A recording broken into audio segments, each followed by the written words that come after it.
They say your life flashes before your eyes right at the end, a highlight reel of your best and worst moments. They're wrong.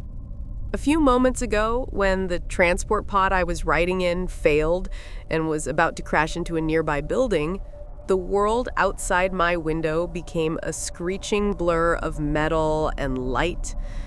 I had only one thought, one desperate prayer.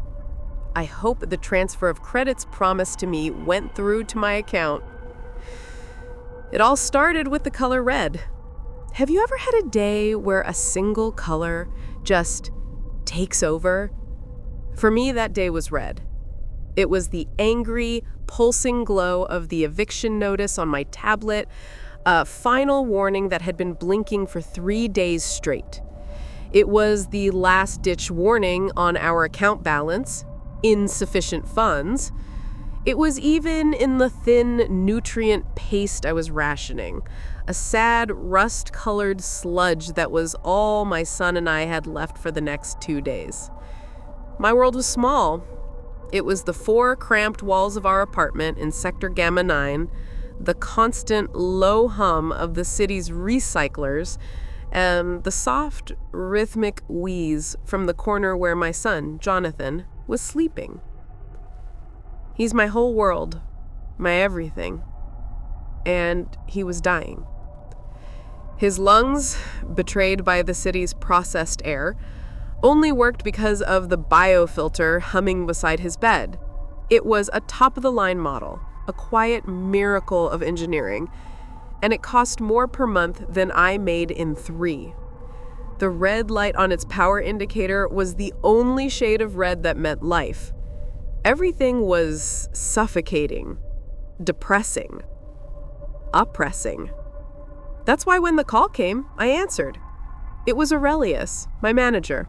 His face, perfectly tanned and smoothed by a dozen filters, filled my screen. He had a smile that never quite reached his eyes. He talked about a whole lexicon of clean, sterile words that meant someone was about to get hurt. He presented it as a loyalty test, a unique opportunity to show my commitment to the company.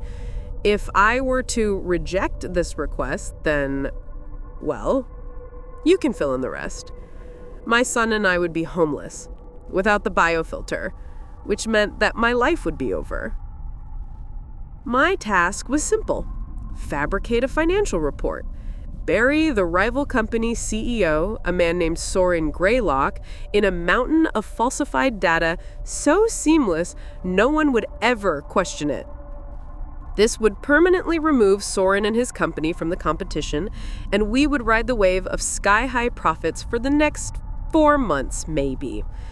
The payment he offered me was obscene. Enough to cover Jonathan's biofilter for a year, maybe 2. Enough to get us out of Gamma 9. It was a lifeline, a threat, and a favor, all disguised as a corporate directive.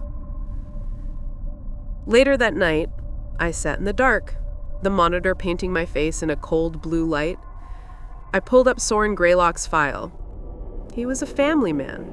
2 kids, a boy and a girl, smiling in his profile picture. They looked happy, healthy. For a second, a wave of nausea hit me so hard I thought I was going to be sick. Then I looked over at Jonathan. He'd coughed in his sleep, a small, wet sound that tore a hole right through me. His biofilter whirred a little louder to compensate. I looked back at the screen, at the eviction notice I'd left open in the corner, at the smiling family I was about to destroy. You know, they don't tell you how quiet it is when you sell your soul. It's not a thunderclap or a devil's bargain. It's just the soft click-clack of keys in a dark apartment, the hum of a machine keeping your son alive, and the silent tears running down your face. So yes, when the transport pod started to fall from the sky after being derailed, my only thought was of the money. I died hoping my sin had been worth it. that I had bought my son a few more breaths, a few more years. I thought that was the end. A quiet fade to black for a life spent just trying to keep the lights on. But it wasn't the end.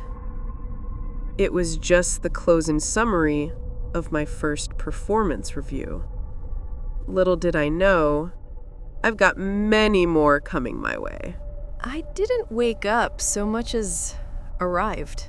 One moment, there was the shriek of tearing metal and the spider web of cracks spreading across the viewport, and the next, there was only silence. A deep, humming silence, like the inside of a vast, forgotten tomb.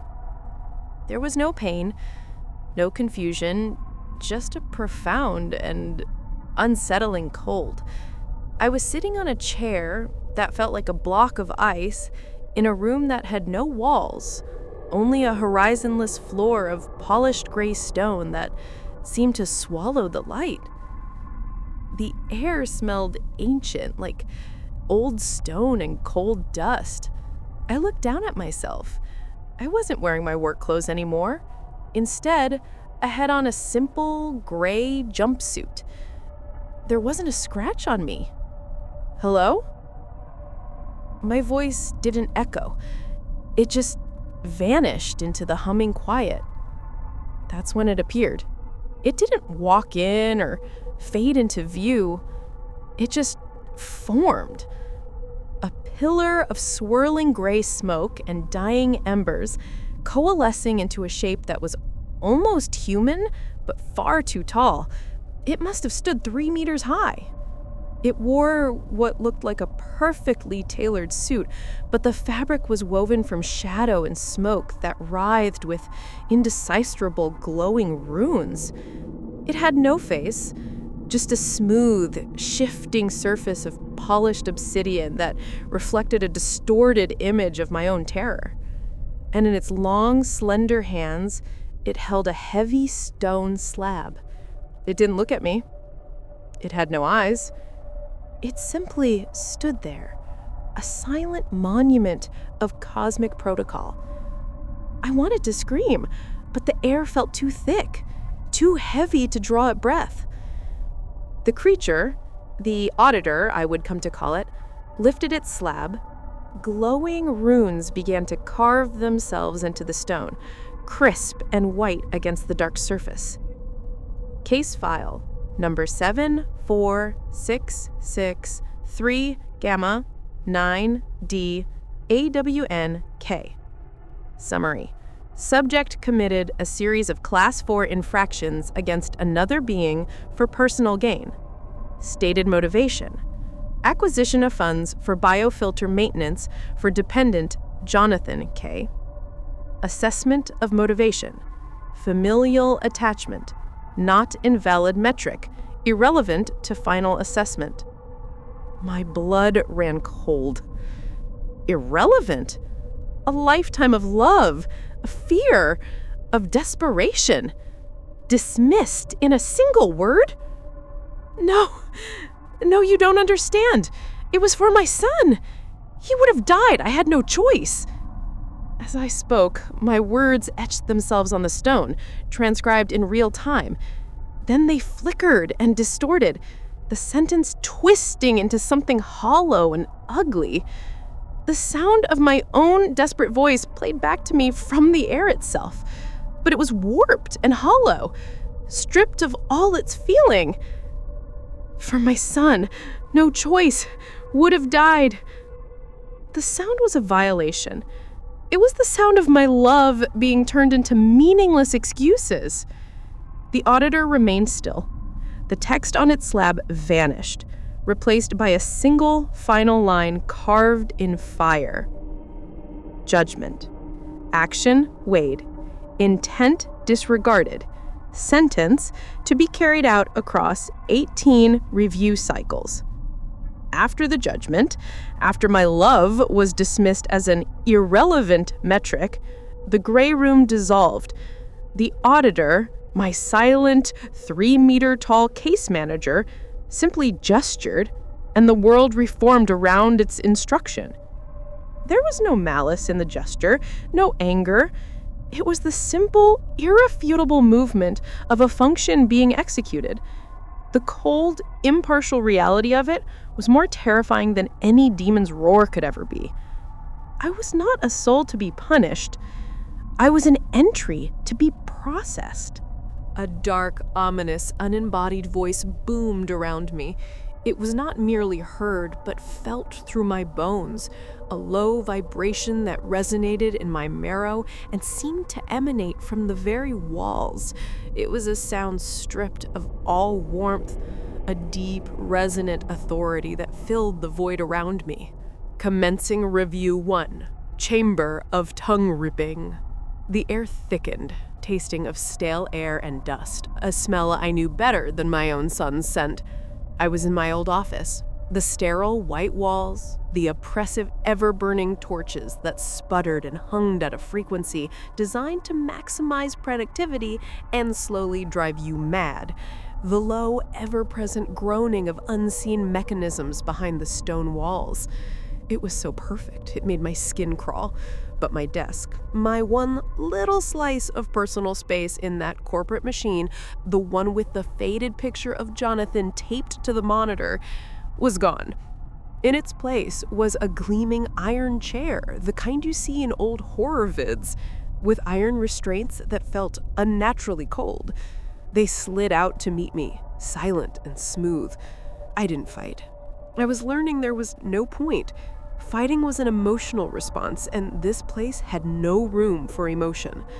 Once I was strapped in, the restraints cold and tight against my wrists and ankles, an iron contraption descended from a hidden grate in the ceiling. A needle, thin as a thread and glowing with a soft orange heat, extended from its tip. It moved with a surgeon's precision, an impossibly steady hand, and latched on to the tip of my tongue. I didn't rip it out. That would have been a mercy. It just pulled, slowly, stretching the muscle until I thought my jaw would snap from the strain. The pain was a sharp, searing line from my mouth to the base of my skull, a clean, unbearable agony that made my vision swim. And as it pulled, a disembodied voice echoed from the walls, the same ones that used to play corporate-approved ambient music. My own voice, calm and professional, filled the room. It was reading the fabricated report that destroyed Soren Greylock's life. Every venomous, cleverly worded lie, every falsified data point echoing in the sterile space while the needle pulled and pulled and pulled. I heard myself describe budget discrepancies I'd invented, personnel conflicts I'd fabricated. My own calm tones became a chorus of torture. It was for Jonathan, I tried to think, but the thought was drowned out by the searing pain and the sound of my own damnation. When my recorded voice finished, the needle retracted, and my tongue, stretched and raw, snapped back into my mouth. The pain vanished instantly, leaving only a phantom throb. The restraints clicked open. The auditor was standing by the door, stone slab in hand, its obsidian face impassive. A grim certainty settled in my gut. The pause was not a reprieve, merely a breath before the next blow. The voice confirmed it. Review 1 complete. Proceeding to Review 2. Workshop of Scissors. The office bled away, the white walls peeling back like old paint to reveal a grotesque tailor shop. Spools of glowing crimson thread lined the walls, and where bolts of fine fabric should be, there were stacks of flayed, tanned skin that smelled faintly of copper and chemicals. The air was filled with a constant, maddening snick, snick, snick from hundreds of pairs of scissors of all sizes, hanging from hooks and snapping open and shut on their own, a metallic heartbeat for this hellscape. Before I could take it all in, things with the smooth, dead faces of porcelain dolls and too many joints in their limbs surrounded me. Their movements were jerky, unnatural, like puppets on unseen strings. They didn't speak, they just grabbed my arms with surprising strength and their hands cold and hard as stone and pinned my hands, palms down, to a massive wooden cutting table stained dark with things I didn't want to identify. One of them selected a pair of heavy, rust-pitted shears from the wall. It held my right hand steady and methodically, with a wet crunch, snipped off my ring finger. The pain was a flash of pure white agony. I screamed, a raw, ragged sound, but before the echo of it died, the finger grew back, whole and perfect, knitting itself from the bloody stump in a nauseating, accelerated instant of flesh and bone weaving together. The doll-faced thing simply tilted its head, its painted-on eyes devoid of any emotion, and selected a different, more cruel pair of scissors and started on the next finger. They were punishing the hands that typed the lies, the ones that created a false history for a wealthy client to hide his affair, all for the money that paid for Jonathan's medical bills. I remember the transfer confirmation, the relief that washed over me, a relief that now felt like acid in my veins. Over and over, the snip, the flash of pain, the scream, the sickening regrowth. A production line of torment. When they had gone through every finger on both hands a dozen times, they stopped. The world dissolved again. The silence that followed was worse than the noise. I found myself holding my breath, waiting, knowing what was coming. The voice was almost a relief when it finally cut through the quiet. Review 2 complete. Proceeding to Review 3. Forest of Iron Trees. I was standing in a dark forest under a sky of swirling gray ash. The trees weren't wood, but towering, twisted pylons of blackened iron, their branches tangled like thorny vines. Every leaf was a shard of sharpened metal that chimed with a grim, metallic tune in a non-existent wind. The ground wasn't soil, but a thick, soft mulch of shattered stone and splintered bone that crunched under my feet. The air smelled of brimstone and rust, the scent of a dead city. This punishment was for getting Jonathan into the academy, for using my system access to anonymously leak documents that turned two families ahead of us on the waiting list against each other, a bitter feud that made them both withdraw their applications. My son got his spot, they got ruin. My love created their chaos. Pig-faced things, hulking and snorting steam from their nostrils, prodded me with searing hot iron goads, forcing me toward the base of the tallest iron tree. The shock was a sharp, clean jolt that made my muscles lock up. "Climb," a voice hissed, not from them, but from the ash-filled air itself. The first handhold sliced my palm open. The metal was cold and sharp as a surgeon's blade. With every upward movement, the razor-edged leaves flayed my skin, peeling back my jumpsuit and the flesh beneath in long, wet ribbons. The pain was immense, but it was nothing compared to the noise that began to fill my head. The tree itself was humming. As I climbed, it transmitted the anguished thoughts of the families I wronged directly into my mind. I didn't just hear them, I felt them. I felt the husband's hot shame and betrayal when he read the fake affair I leaked. I felt the wife's crumbling trust, the way her heart physically ached as she looked at the man she loved.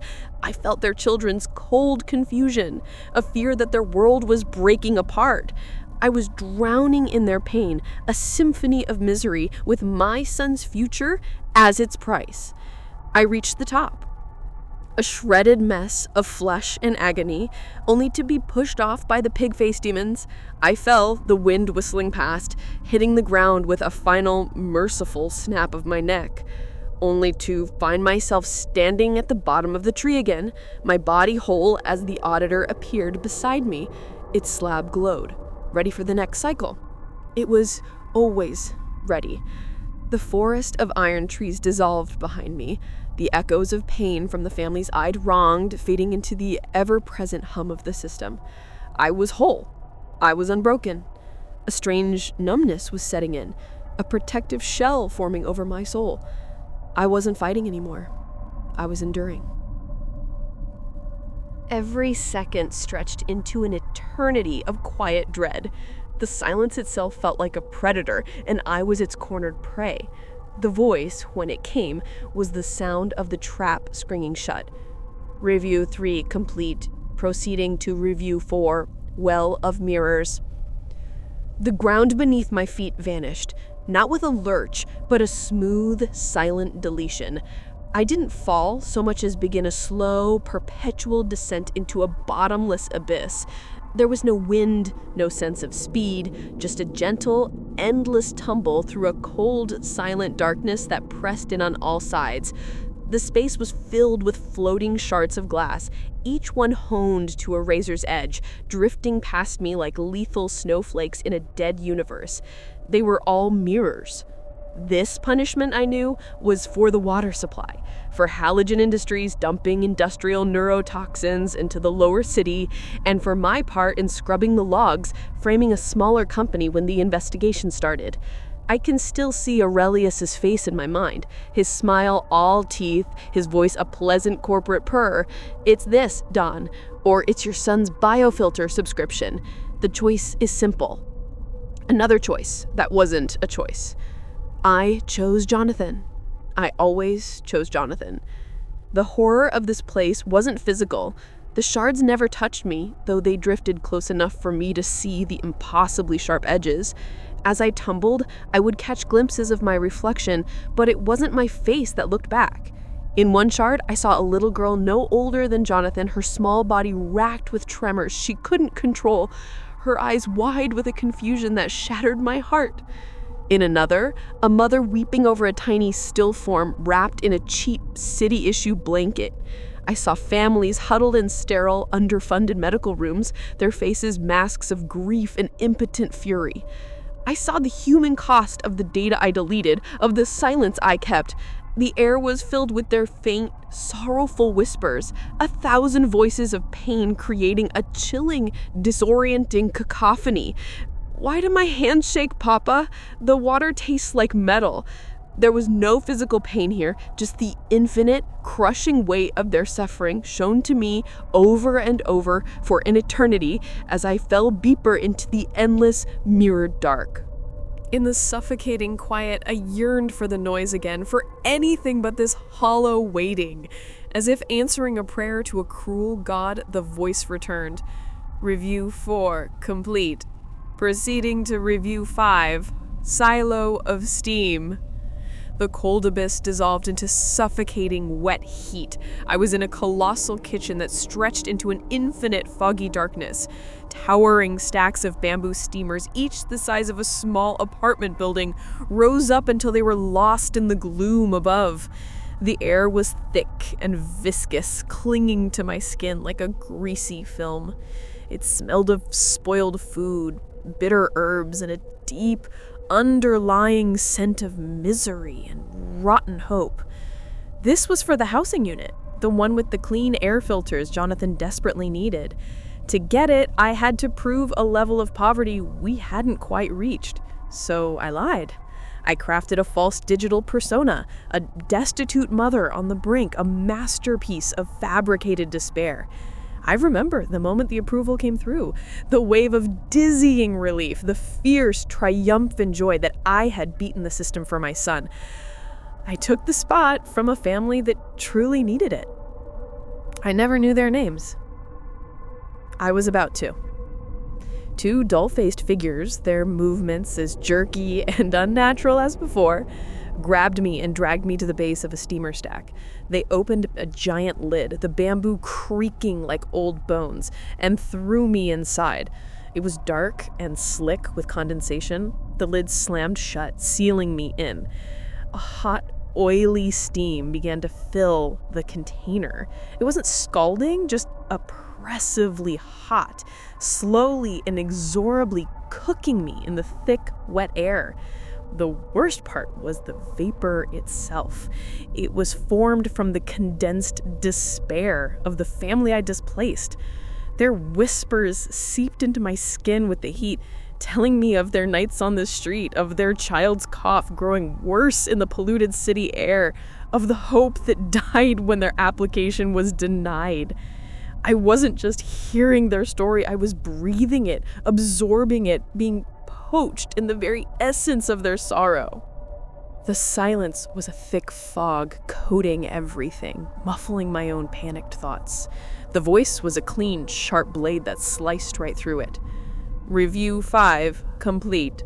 Proceeding to Review 6, Jungle of Copper Pillars.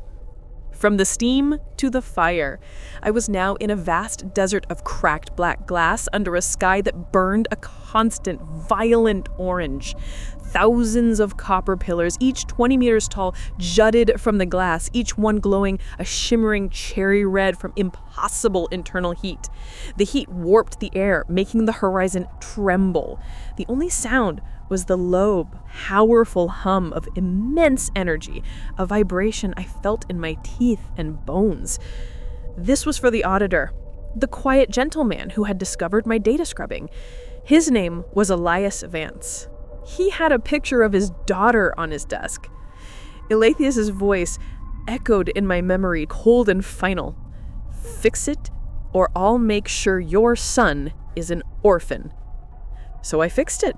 Crying, my hands shaking so badly I could barely control the cursor, I remotely triggered a massive power surge to his office terminal. The surge destroyed the evidence and stopped his heart. An unfortunate workplace accident, the report said.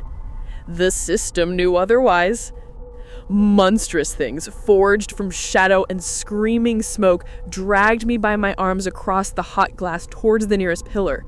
The heat was a physical blow, searing my lungs with every breath, long before we even got close. The air itself felt like it was on fire.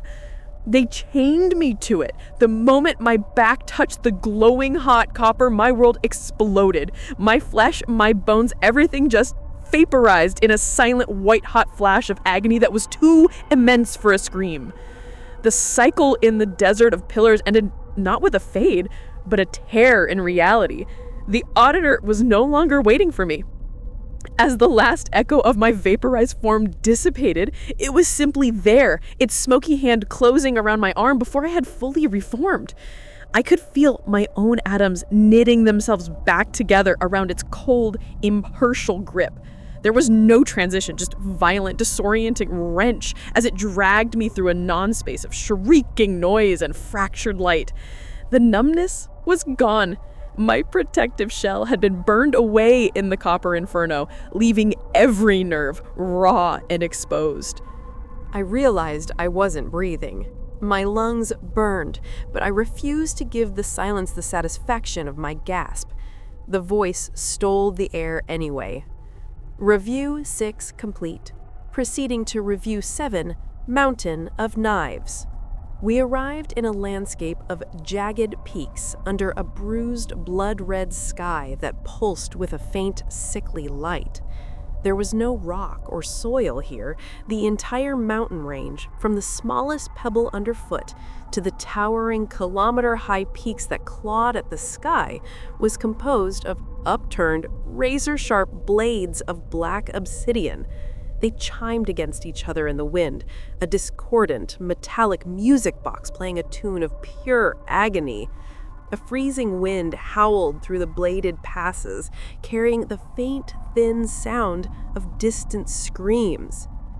This was for the biofilter, not the one from the company, but a better one, an off-market model that could have given Jonathan years, maybe even a normal life.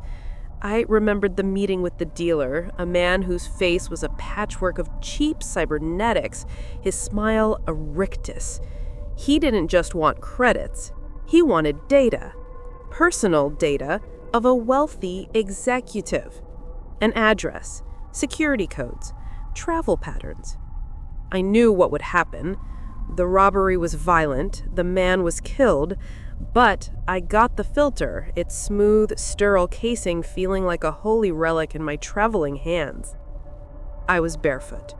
Before I could even process the horror of the landscape, the Auditor shoved me forward. My first step on the path was a fresh agony, the obsidian slicing my soul to the bone with a wet, tearing sound. Demonic guards, their skin like cracked, dry leather and their eyes like hot coals in the gloom, appeared on either side, their cruel, barbed spears ensuring I never stopped. The only way was up.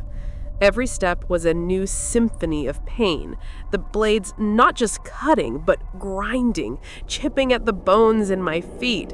If I stumbled, I would fall onto a bed of knives, tumbling hundreds of meters down the slope, my body flayed and shredded before I was healed just enough to be forced back to my feet to start the climb again, the memory of the fall a fresh trauma on top of the climb itself. But the physical pain wasn't the worst part. As I climbed, my eyes blurring with tears of pain and exertion, I saw them, small footprints in the dark, drying blood ahead of me. Jonathan's footprints, the same size as the ones he'd leave in the mud when I'd take him to the city's sad excuse for a park. I was following my son up a mountain of knives. "It was for you," I sobbed, the words ripped away by the wind. "It was all for you."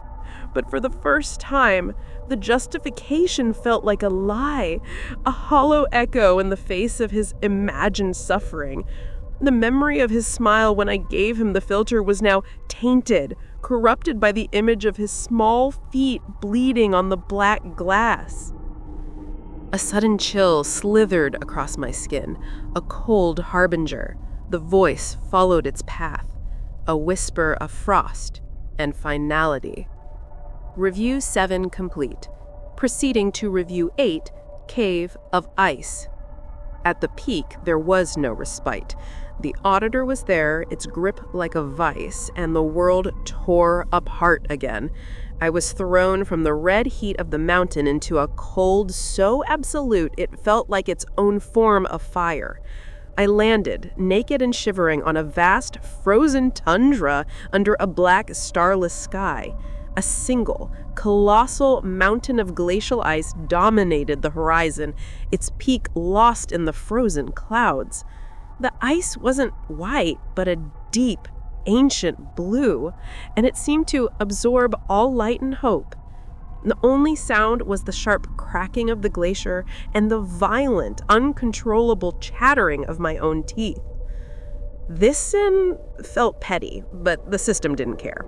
It was for Elias Vance's predecessor, a kind, elderly executive named Mr. Chen, who had taken a liking to me. He'd offered to become my benefactor to pay for Jonathan's care, no strings attached. Aurelius found out and saw it as a threat to his control over me. "Loyalty is a valuable asset, Don," he'd said, his voice dangerously soft. He forced me to reject the old man, to do it cruelly, to tell him his charity was an insult and that I didn't need his pity. I broke his heart and he retired a month later, a diminished, lonely man. The leathery demons were here too. They dragged me to the base of the ice mountain and forced me to embrace it. The moment my bare skin touched the surface, the cold shot through me, not just chilling, but transforming. My skin, my muscles, my organs, my bones, they all flash froze into a living statue of frozen agony. I was conscious, aware of every ice crystal in my cells, my last thought, a silent scream trapped behind frozen lips. And then the statue would shatter into a million pieces with a sound like 1,000 tiny bells, only for me to be reconstituted at the base of the mountain, whole and shivering, ready to begin again.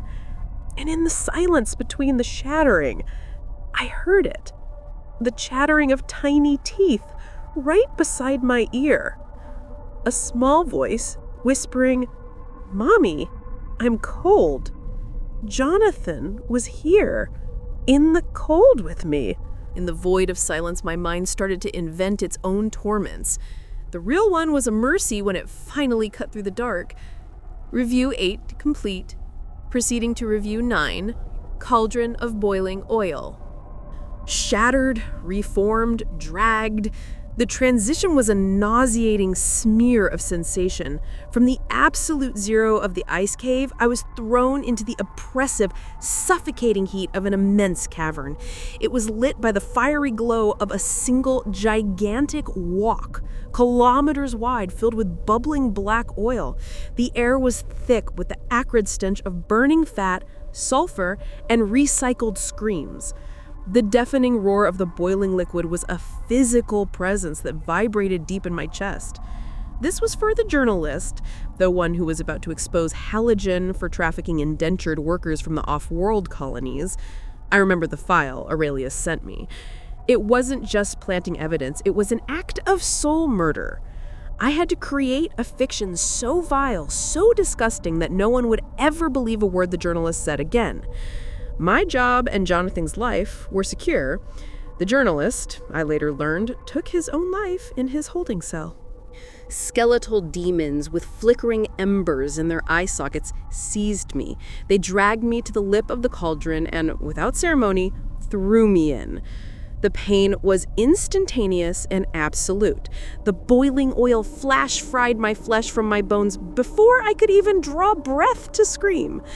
It was an agony beyond comprehension, a universe of pure suffering contained in a single moment. Then, just as oblivion seemed to beckon, a massive rusted hook would snag my charred skeleton, pull me out, and hold me over the inferno. My body would regenerate just enough for nerves to reform, for pain receptors to fire up, a grotesque time-lapse of creation, and then they would toss me back in. As I was hoisted out for the third time, I looked into the empty eyes of the demon holding the hook, and looking back at me for just a second were Jonathan's eyes. Bright, curious, and filled with an unspeakable, knowing disappointment. That's when I started to truly scream, a sound that was lost in the roar of the flames. My screams were swallowed by the roar of the cauldron and the indifferent hum of the system. The image of Jonathan's disappointed eyes burned into my mind was a pain far worse than the boiling oil. When the charred remnants of my last body were hooked from the inferno, the Auditor was already there. Its grip was no longer just firm, it felt like a shackle, a permanent and inescapable part of my existence. It dragged my semi-formed soul through the shrieking static, and I didn't even fight it anymore. The screaming had stopped. A new kind of horror was taking root. Resignation. It was becoming a familiar rhythm. The act, the silence, the voice. A terrible, predictable liturgy I was forced to attend. Review 9 complete. Proceeding to Review 10, Fields of Oxen. We materialized in a massive, muddy pen under a sickly, bruised green sky. Fences of burning iron, crackling with angry red heat, stretched the horizon in every direction. The ground was a churned morass of filth and mud that sucked at my ankles with a wet, greedy sound. The air stank of manure and hot metal. Looming in the muck were dozens of enormous, monstrous oxen. Their bodies were a grotesque fusion of sharpened iron and raw, twitching flesh. And they snorted plumes of corrosive vapor that sizzled where it hit the ground. Their hooves were sharpened steel blades that scraped against buried rocks, and their eyes were glowing red embers. All except one. This was for Jonathan's bioengineering class. He was failing, on the verge of losing the scholarship that was his only hope of escaping a life in the lower sectors. He was trying, but he just didn't have the knack for it, so I did what I had to.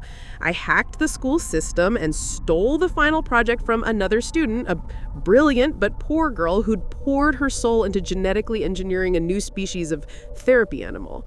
I remember seeing the elegance of her code, the beauty of her creation. I copied her data, wiped her drive, and submitted the work as Jonathan's. He passed with honors. He never knew. There was nowhere to hide. The hunt began without a signal, a simultaneous activation as dozens of red embers swiveled and locked onto me. The oxen charged, their combined weight shaking the ground like a localized earthquake. They were relentlessly fast, their metal hoofs churning the filth into a spray. I ran, slipping and sliding, my feet finding no purchase, but they always got me. The first one gored me with searing horns that sent waves of heat through my body, convulsing every muscle and boiling the fluid in my eyes. Another trampled me, its immense weight driving me deep into the cold, stinking mud, until my bones snapped like dry twigs. Each time I was broken, my body would be pulled from the mire by an unseen force and reassembled, the feeling of my spine knitting itself back together, a unique agony, just as the hunt began anew. And through it all, I could only stare at the one oxen that terrified me more than any other. The one that hung back, watching the slaughter from a small, muddy rise. The one whose large, soft, bioluminescent eyes were not red embers, but were the exact shade of warm, trusting brown as my son. It watched me die over and over with his bright, curious, and unblinking gaze. It didn't seem angry or sad, just observant. It was the gaze of a scientist watching an experiment, and that cold curiosity was the cruelest cut of all. I tried to retreat into my own mind, but the silence was a vacuum, pulling me back to the cold, hard reality of the voice's next command. Review 10, complete. Proceeding to review 11, pit of rocks. The muddy field was torn away. I was dropped into absolute, profound silence. I was at the bottom of a perfectly square gray stone pit. The featureless walls were unnervingly smooth, as if carved from a single piece of granite, and they rose for what felt like kilometers. High above, the sky was just a tiny, distant square of mocking white light. The air was still, silent, and heavy with the oppressive weight and ancient cold of tons of rock. There was no path, no door, no echo, no escape. This sin was different. It was a crime I almost committed, a betrayal I only pulled back from at the last second. It was during the worst of it. The debt, the exhaustion, Jonathan's coughing fits getting worse every day. I fell into a depression so deep it felt like a physical place, a pit just like this one. And for one terrifying week, I considered giving him up. I researched the corporate adoption system, downloaded the forms, even filled out the first page. I told myself he'd be better off, that the system could provide for him in ways I never could. It was my love for him, that fierce, all-consuming fire that had driven me to every other sin, that pulled me back from the brink. But the system had recorded the intent, the near miss, the paperwork in my tablet's trash folder. I looked up at the tiny square of light. A speck appeared, detaching itself from the whiteness. It grew, slowly at first, a crawling dot of black. Then, with terrifying, accelerating speed, a single moon-sized boulder, perfectly round, was falling directly towards me. I could do nothing but watch it come, a descending moon of granite that blotted out the sky, plunging the pit into darkness. And as it fell, the weight I felt wasn't just the anticipation of the impact, it was the crushing gravity of my own despair, the full weight of my near betrayal made manifest. The air compressed, becoming hot and thick. Then I heard it, the sound, not muffled, but seeming to echo inside my own skull. Jonathan's voice, not a whisper, but a child's panicked cry. "Mommy, where are you?" It was a memory from a time I'd lost him for a few seconds in a crowded market. That same frantic, heart-stopping terror filled me now as the rock consumed the world in a final, deafening impact. The end of the first ordeal brought no relief, only a different kind of agony, the waiting. My own blood ran cold in my veins, anticipating the fear that the voice would bring. Review 11, complete. Proceeding to review 12, mortar of pounding. I don't know how long this lasted. The absolute crushing force of the boulder was absolutely oppressive and punishing. Then suddenly, from the crushing dark to a dusty, hazy light, I was on a barren plain dotted with enormous stone mortars, each the size of a skyscraper or even larger. The sky was a brown smear, a perpetual twilight, and the air smelled of ground stone, grit, and wasted wheat. The only sound was a rhythmic, deafening thump, thump, thump of giant stone pestles falling in the distance, each impact shaking the ground beneath my feet. This was for a single dose of medicine, a tiny vial of gene therapy nanites that cost more than our apartment building. To get it, I sold my company's food supply, logistics, schedules, warehouse locations, security vulnerabilities to a rival corporation. They used the data to engineer a city-wide grain shortage. Prices skyrocketed. Rationing was imposed. I remember the news reports, the images of long lines, of angry, hungry faces. Thousands went hungry. Children cried from empty bellies so that I could afford that one vial. I remember Jonathan's small, peaceful sigh of relief as the medicine eased his breathing. That sound had been my justification, my shield against the guilt.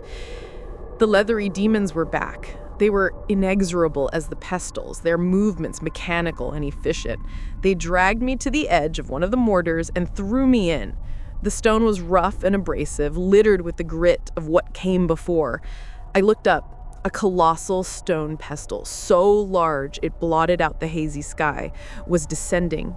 It wasn't a fast drop like the boulder. It was deliberately, sadistically slow. I could feel the stone of the mortar vibrating as the pestle ground against its sides on the way down, showering me with dust. It pressed against me, not crushing, but grinding. I could feel my bones crack one by one, my ribs splintering, my muscles and organs being torn, being mashed into bloody pulp against the rough stone. The dust from the mortar tasted like the cheap nutrient paste I had fed Jonathan his whole life. The final grinding impact of the pestle was almost a relief. Consciousness dissolved into a brief, merciful nothingness. When I reformed, it was different. I was still on the dusty plain, the great mortar still pounding in the distance. I was alone. For a moment, a flicker of something like hope ignited in my chest. Was it over? Have I been processed, reviewed, and now released? Was my sentence over? The hope died as quickly as it came, strangled by the stench. The ground beneath me didn't slide away or tear open. It simply dissolved, losing its integrity and becoming a foul, sucking muck. The air grew thick and humid, filled with a stench of decay so profound, it felt like I was breathing liquid rot. The transition was no longer a procedure. It was an automated, indifferent process, like a piece of refuse being moved to the next stage of disposal. Time had lost all meaning in the quiet. Was it seconds or hours? The only clock was the frantic jackhammer of my own pulse, a countdown to the inevitable pronouncement. Review 12 complete. Proceeding to review 13. Ocean of blood. I stood on the shore of a vast, stagnant lake that stretched to a horizon under a bruised purple sky. It wasn't water. It was thick, dark blood, clotting in great shimmering scabs near the shore. The shore itself was a muck of rotting offal, glistening entrails, and yellowed bone fragments that crunched under my feet.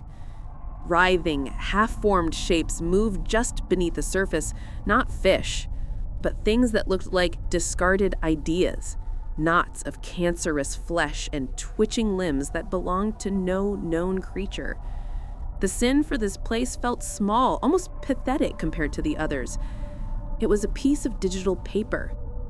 The community compliance contract. Halogen Industries had demanded every employee sign it, disavowing all traditional beliefs, family histories, and personal gods, recognizing the corporation as the sole arbiter of morality. It was corporate-mandated atheism, a loyalty pledge to the bottom line. I signed it without a second thought. My faith was Jonathan. My ancestors couldn't pay for his biofilter. God wasn't answering my calls. I signed it to keep my job, to keep my son alive. A simple, pragmatic choice. There were no demons to cast me in. The muck on the shore simply gave way, liquefying beneath me, and I slid into the warm, viscous liquid. The horror was not in drowning, but in the absorption. The blood was a sentient, corrosive entity that seeped into every pore, my every cell, an unholy communion. It was a liquid archive of pain. I was forced to absorb the despair of every soul whose faith and traditions had been crushed by corporate doctrine. I felt the anguish of 1,000 forgotten ancestors as their memory shrines were bulldozed for a new factory. I heard the terror of 1,000,000 abandoned prayers, rising like bubbles to the surface and popping in my ears. I saw through the eyes of people forced to melt down family heirlooms for credits, their faces reflected in the molten silver. I was drowning in a sea of forsaken beliefs, and the most painful among them, the one that burned the most, was my own forsaken hope that any of it mattered in the end. Despair was a heavy cloak, but the silence was the hand that pulled it tighter around my throat. The voice was just the next suffocating tug.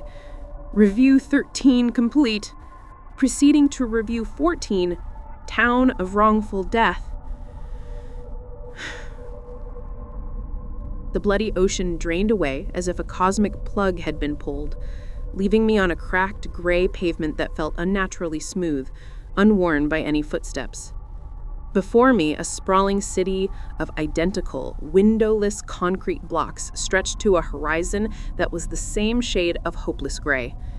A profound, unnatural silence hung over everything. It felt like a pressure against my eardrums.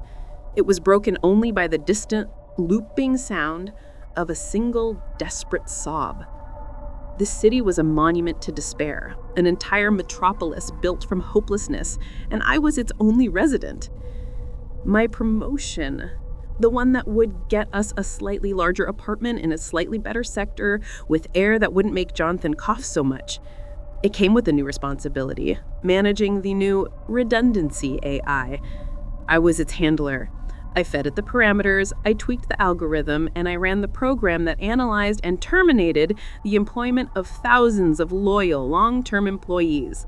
I read the reports. I saw their years of service, their commendations, their lives distilled into data points. I knew many would lose their homes, their purpose, their will to live in a city that had no safety net. But the promotion meant a better biofilter for Jonathan. It was his future, or theirs. I ran the program. There was no physical torment here, which was somehow worse. I was utterly alone, a single living soul in a dead city. I was forced to wander its identical empty streets where my footsteps made no sound. And as I walked, I was pulled into moments, torn from my own perspective without warning. I would turn a corner and suddenly be in a small, cramped apartment, the air tasting of stale nutrient paste. I was seeing through the eyes of a man my program had fired as he meticulously tied a makeshift noose from a power conduit. I could feel the rough texture of the cable in his hands, his weary resignation. I would blink and be standing on a rooftop, feeling the cold wind whip through a threadbare corporate jacket, sharing the last hopeless thoughts of a woman before she jumped. I felt her vertigo, her final bitter thought not of family, but of her pathetic pension. I was trapped, forced to experience the final hopeless moments of every person who took their own life after being fired by me. I felt their isolation, their final, ragged breath, and the cold, crushing weight of being abandoned by the system they had served their entire lives. The looping sob was my only companion, and I soon realized it was the collective echo of them all, a single note of pain played for eternity. The chamber itself seemed to be listening, its metallic surfaces holding a mirror to my own terrified stillness. It was waiting, just like me, for the voice to give it purpose again. Review 14 complete. Proceeding to Review 15, Butchery of Dismemberment. The gray city flickered, its geometry failing and dissolved into bone. I was in an immense, ossuary-like cavern that seemed to absorb all light. The walls were made of neatly stacked femurs and skulls, millions of them, their empty sockets watching me with a profound geological indifference. The floor was a grid of thick stone slabs, each fitted with rusted iron restraints that seemed to hum with cold anticipation. The air was dry and dusty, smelling of ancient decay and grave soil. Ghostly, phosphorescent lights drifted through the vast chamber like corpse candles. casting long, dancing shadows that made the skulls seem to grimace. An old colleague, a man named Elias, who had always been kind to me, who'd once slipped me extra nutrient packs when Jonathan was sick, had died. He'd secretly compiled a digital vault of Halogen Industries' most heinous crimes, a dead man's switch set to release upon his death. Aurelius found out. He gave me the choice, in his usual cheerful, psychopathic tone, hack the vault, delete the files, or he would lose Jonathan's medical records, and I'd be implicated alongside Elias. So I did it. I hacked into the dead man's legacy, his final defiant act of justice, and erased it from existence. I desecrated his memory to save myself. I didn't need to be dragged. I walked to the nearest stone slab and lay down. The cold of the stone seeped into my back, and the restraints snapped shut on their own. Spectral figures appeared from the walls of bone, coalescing from the dust and shadows. They were like corrupted surgeons, their forms wavering and translucent, and they carried tools made of sharpened, yellowed bone. They moved with a slow, methodical dispassion that was far more terrifying than any monstrous rage. One held my arm down with hands that felt like frozen smoke. Another took a long, serrated rib and began to saw at my shoulder. There was no sound, but the pain was absolute, a grinding, tearing agony that vibrated through my entire skeleton. I remained fully conscious, a prisoner in my own body, forced to watch as they took me apart, piece by piece, limb by limb, with the cold, detached efficiency of a butcher processing meat. They laid each severed part neatly beside the slab. My body was just a thing to be processed, my legacy to be erased, just as I had done to Elias. The spectral surgeons finished their work, laying each piece of me out on the cold stone with dispassionate precision. When my consciousness was pulled back together, I was whole again, but the phantom agony of the bone saw remained, a ghost of a pain that was now part of my very code. The cavern of skulls dissolved, not into another landscape, but into pure, searing heat that bleached the world white before it resolved into roaring orange flame. My imagination, a newly honed instrument of torture, cycled through 1,000 possibilities. The reality, as always, was simpler and more brutal. Review 15 complete, proceeding to Review 16, Volcano of Flames. I was inside a colossal volcano. The entire world was fire and rock. A sea of roiling lava, kilometers wide, churned below me, while sheer walls of molten rock rose into a smoky, ash-choked darkness. Geysers of fire erupted in random, roaring columns, spitting molten slag that hissed as it flew past. The sound of the magma was a constant, deafening presence, a bass note that vibrated in my bones and rattled my teeth. The heat was absolute, a physical weight that cooked me from the inside out, turning the air in my lungs to fire.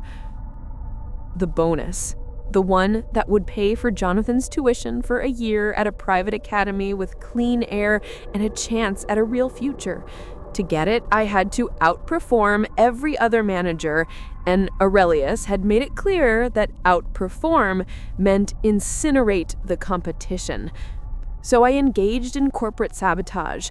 I planted a logic bomb in a rival's automated shipping fleet, a tiny, elegant piece of malicious code that caused a catastrophic pileup in the city's main transport tunnels.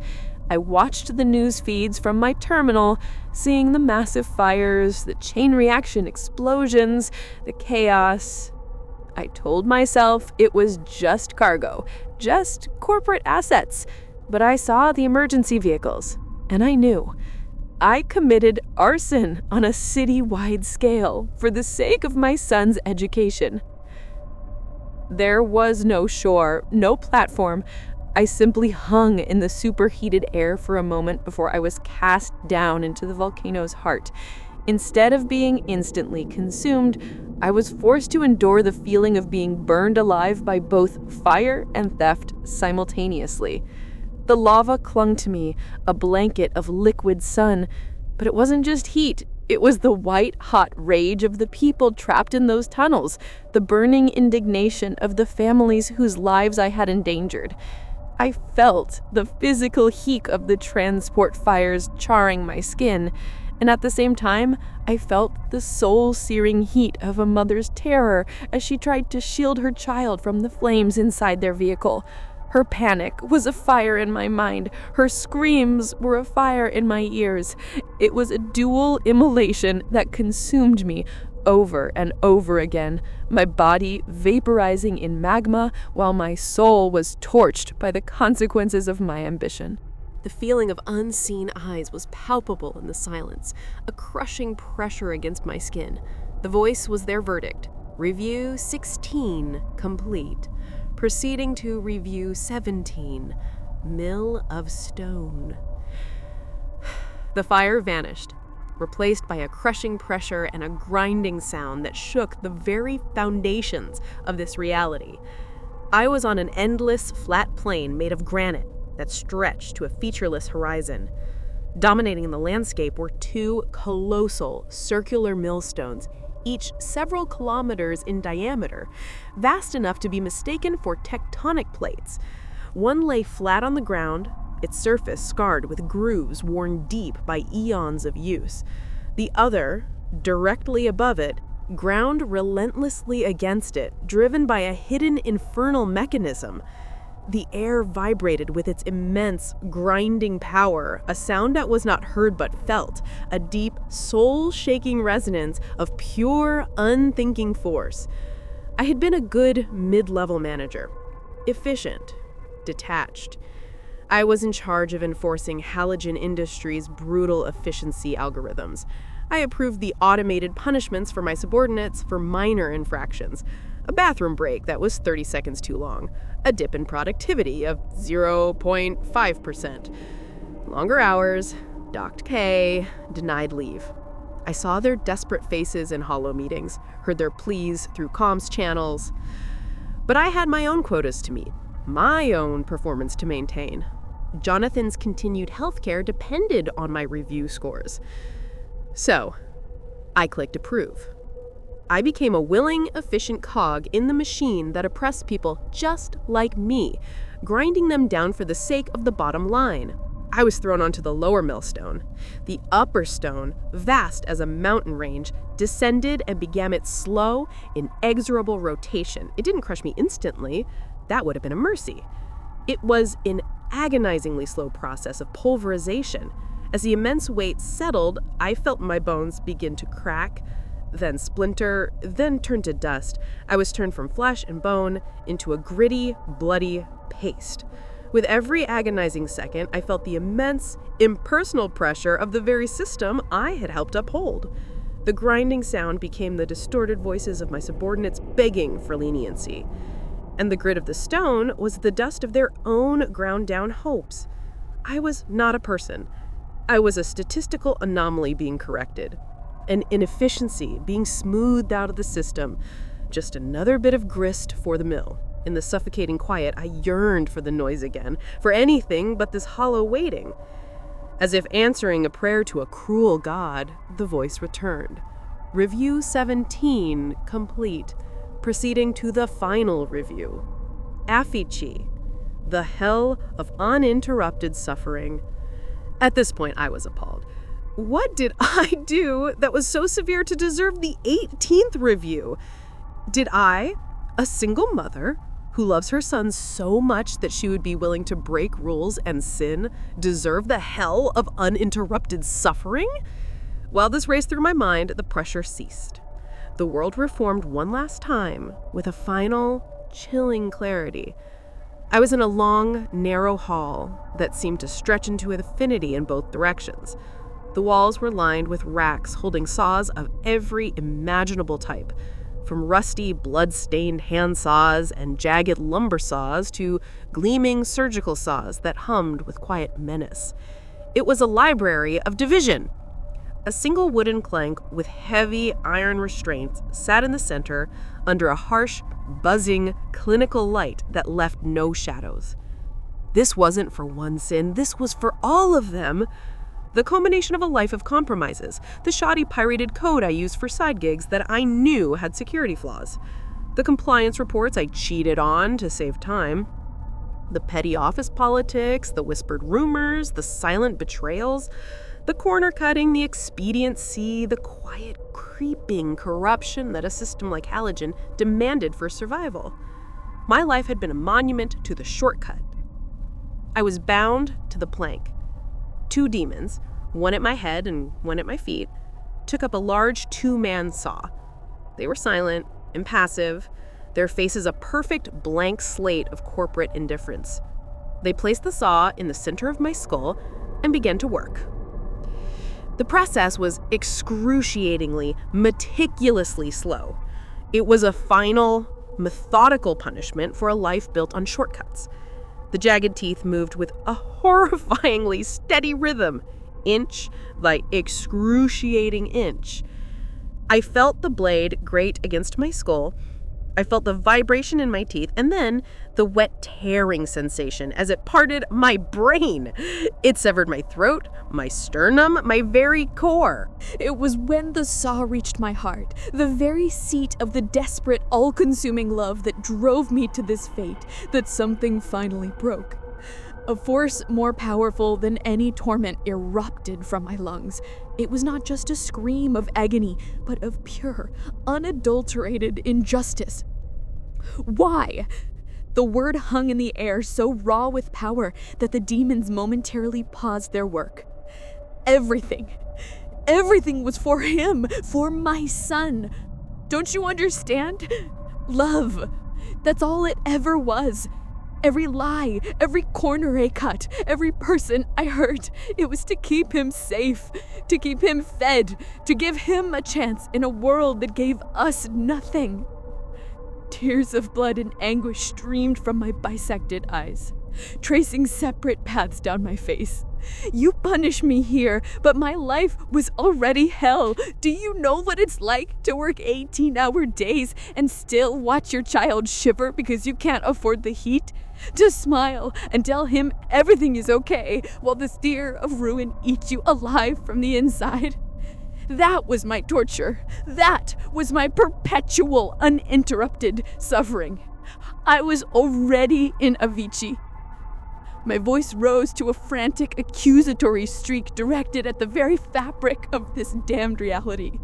And where are they? Where are the ones who built that hell? The executives who made the rules, who poisoned the water, who demanded my compliance or my son's starvation?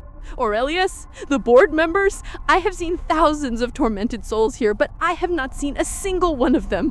Why me, a mother who only ever wanted to protect her child? Why am I the only one who pays? For a long moment there was silence, broken only by the sound of my own ragged, split breathing. Then a voice answered, coming from everywhere at once. It was cold, dispassionate, ancient, like the grinding of tectonic plates. It was the system itself. Motive is not a metric for judgment. The voice was utterly devoid of malice or sympathy. It was a statement of absolute, unchangeable fact, a cosmic policy.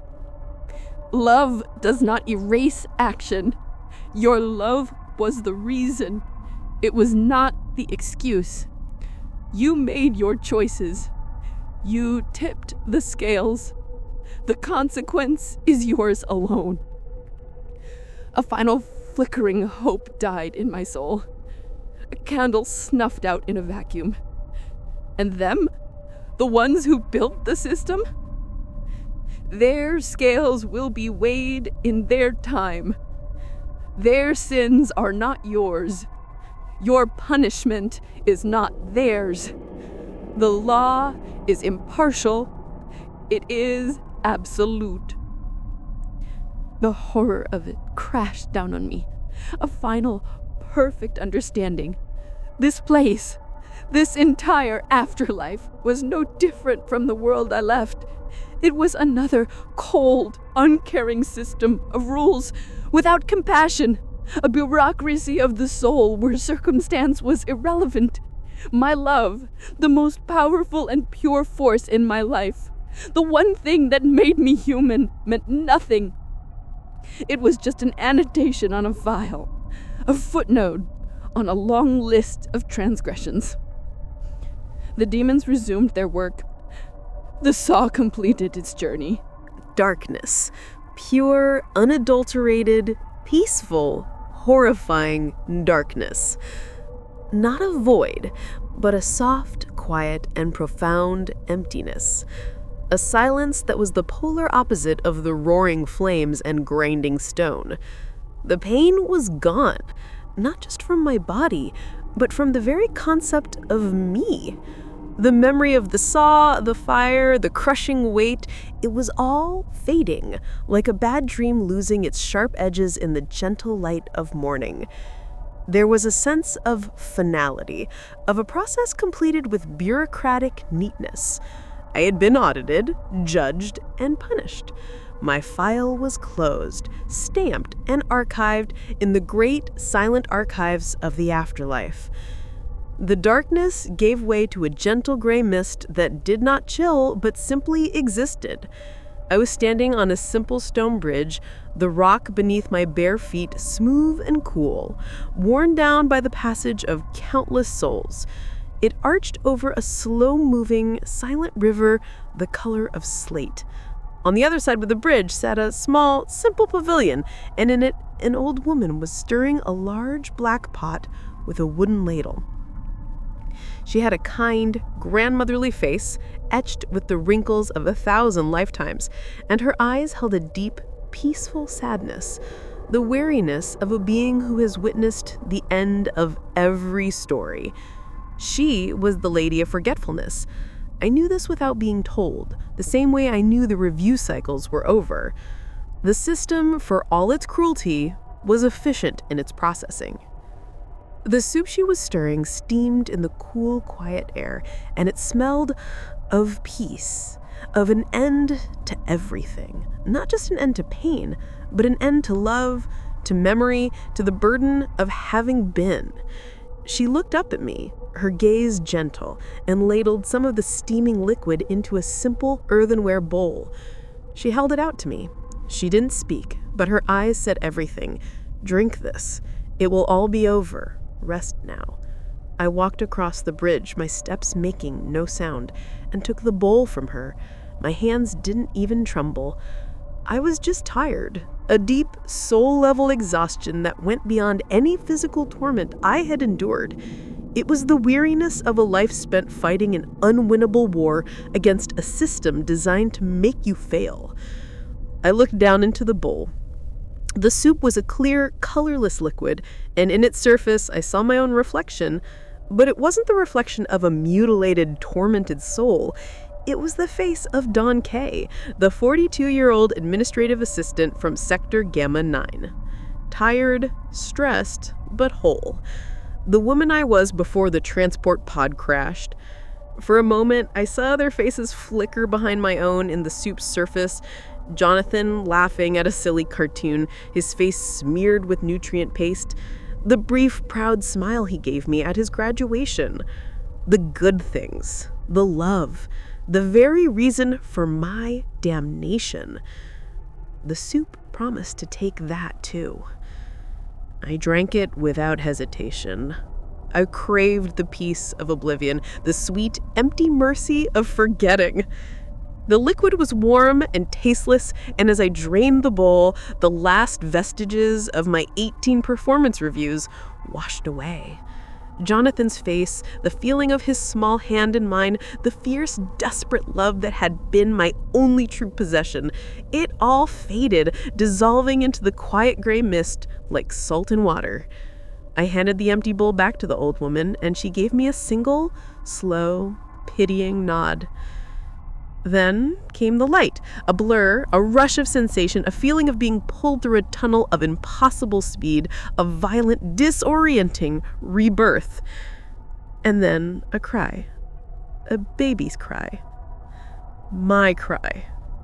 I opened my eyes. The world was a blur of shapes and light, too much for my new senses to process. The first thing I saw as my vision focused was the exhausted, loving face of my own mother, looking down at me with a fierce adoration that my new mind couldn't comprehend, but that my ancient soul knew better than my own name. Her love was a tangible thing, a shield against the harsh new world. The first thing I heard was the faint, tinny sound of a holographic news anchor from a wall-mounted screen in the corner of the small, sterile room. And Halogen Industries stocks surged today, posting record profits for the third consecutive quarter, with analysts predicting continued growth in the face of relaxed environmental regulations. The first thing I smelled was the familiar, cloying scent of recycled nutrients and medical-grade ozone, the signature perfume of corporate-run maternity wards. And the first thing I felt? A tiny, familiar tightness deep in my own infant chest was the first breath of a life that would one day require a very, very expensive biofilter.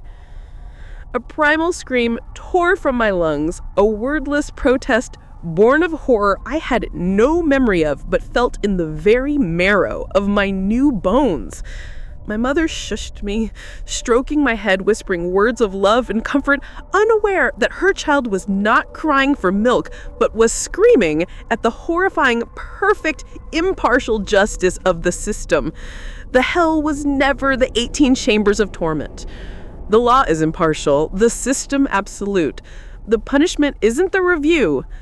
The punishment is the life that requires one. And I was just beginning my next cycle.